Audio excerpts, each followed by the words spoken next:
Hi class, welcome to today's lecture. We are going to be focusing on reading and some techniques that come along with reading, including muscle reading and speed reading and techniques that you can use to help retain that material.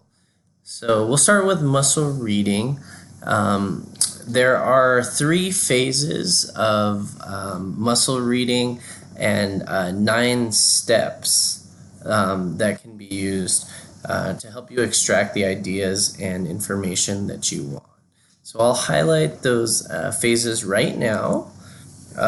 So these are the 3 phases, and as I said, there's 3 phases and 9 total steps. So phase 1 will have steps 1 through 3, and this happens before you read. So we'll go into detail about that.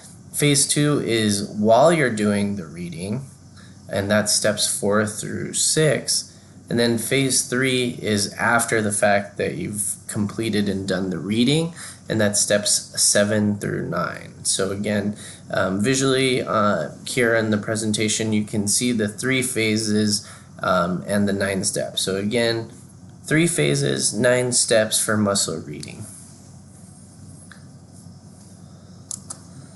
Okay, so we'll start with step 1.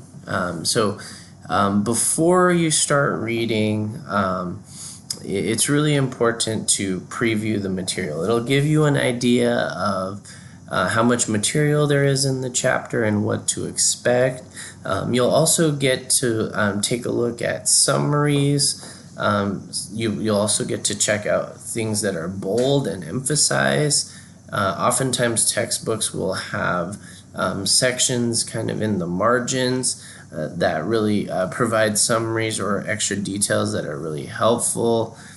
You can take a look at subheadings to help you process a little better and understand what to expect within the subheadings. So again, keep an eye out for those clues that the instructors give you, but also that the textbook publishers give, such as bold letters, italicized letters, enlarged text, or even short summaries. So step 2 is to outline, and what this can do is to help really organize and bring the reading together and kind of summarize it for you in outline form. This can kind of give you a visual of everything that you're reading and can really take really complicated material and really simplify it for you. Step 3 is based on what you've previewed. It's a good idea to start coming up with potential questions. These are questions that may be brought up in discussions in class. They may be potential quiz or exam questions. But as you preview it, what are some questions that you have that will help you understand better? Or what are some questions that you may be asked of from the instructor on a quiz or an exam or an essay or a reflection, maybe even a discussion? Step 4 is read. So before diving in, you may already know a little bit of the material or know what's to come. Maybe you've gone to a lecture and your instructor has talked about it in class or in a discussion with other students. So kind of reflect and use what you've known or what you do know as a way to preview it. If there's really difficult, complicated material, kind of saying it out loud or emphasizing it could be really helpful too. And this will also get you a good feel for the topic and the subject matter. So again, the goal is for you to be able to answer those questions that you had earlier on in the question phase. Underlining key material.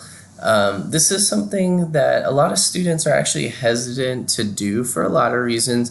Maybe you're renting your book, maybe you want to go ahead and sell it back at the end of the semester, and get some of the money back. But what we're seeing is that actually students who are underlining things, it actually is a kinesthetic way of learning, using touch and motion, and it can help you process things a little better. So that's actually something for you to consider is, yeah, sure, you might not be able to return a book or sell a book back if it's highlighted and marked up, but again, think about the price of you really understanding the material and doing well in the class. It's really hard to put a price tag or value on that. So it could be well worth that investment. Another technique that students like to use is highlighting. And a great strategy is you might want to, with a pencil, do your underlining. And as you go through it again, maybe highlight the most important of the things that you've underlined to help you process. But some students just really like using the highlighter as a strategy as well, which could work. So it's just a matter of finding which method is effective to you. But again, consider this step of underlining and highlighting. The next step is step 6, answer. As you read, really answer those questions that you had from earlier on. Take the outline that you had and really fill it out. Take a look at the notes you have, or notes that you've written, or things that you've highlighted to help answer those questions that you have. Okay. Another technique is really to say and hear the material that you're seeing out loud, and putting things into your own words to help you comprehend things better. And again, this is really related to some of the things we talked about last week with working memory, but just using the visuals and the kinesthetics and listening to things. A lot of these strategies can be used to help you really retain and understand information better. And again, step 8, review. Really reviewing things in a timely manner. And in Peter Doolittle's TED Talk from last week that y'all have discussed on the Canvas boards, but also saw last week, doing it in a timely manner is really the best way. So active learning, one of the best strategies is to really re-review it within 24 hours of reading it so that you can really comprehend it. It also helps to focus on the things you have underlined or highlighted. And again, it doesn't have to be a super intense session, but just going through it again in a timely manner so that you can process it a lot better.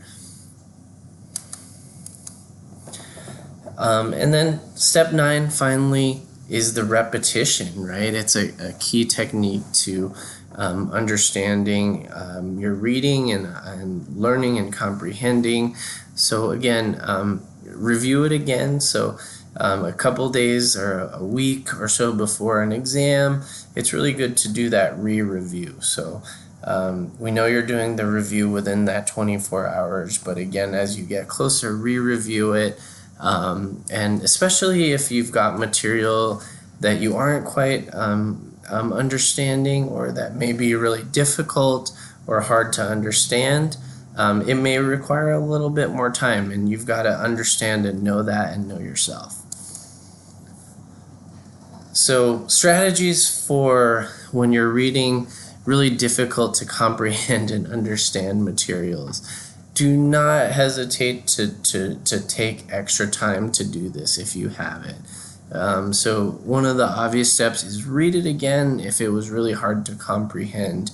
Again, really focus on those key words and use the reading techniques over again, the 3 phases and the 9 steps.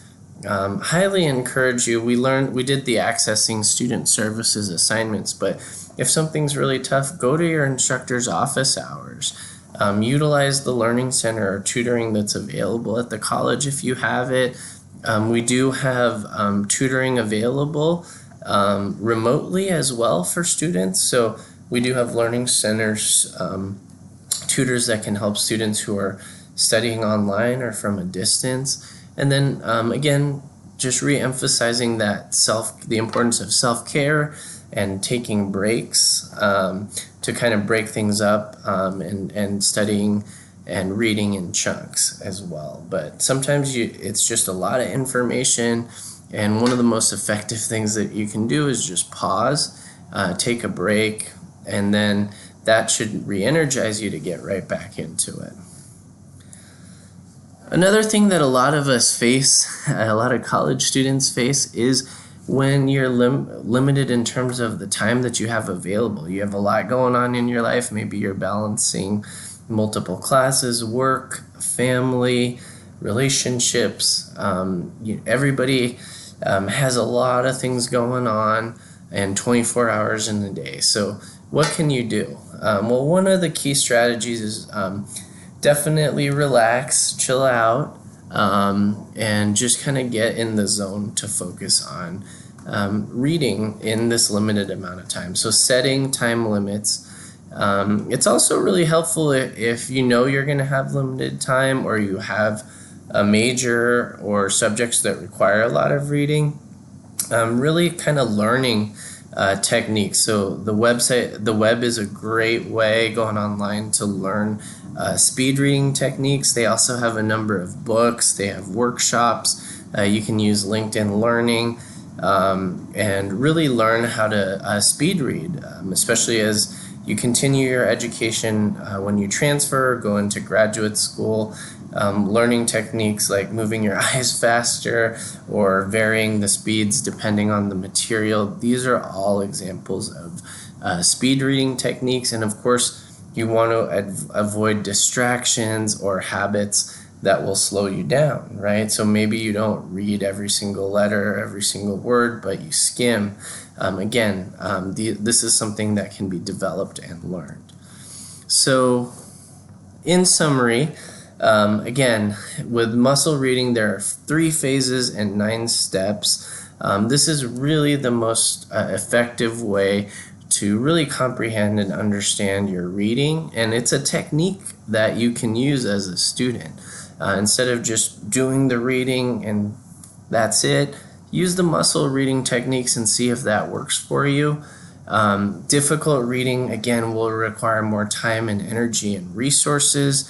Maybe it's tutoring, maybe it's rereading it multiple times. If you've got a limited amount of time to read, if you're caught in that situation, using speed reading techniques is really helpful, but of course also making sure that you're planning.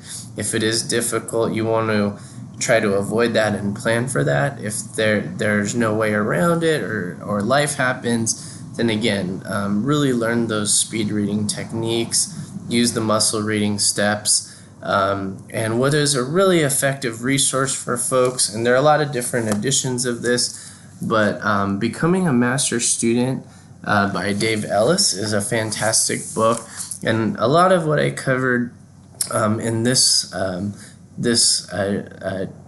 lecture here today, we've really adapted and learned from Dave Ellis's techniques. So I hope this is helpful for you this week and going forward in this class and other classes too.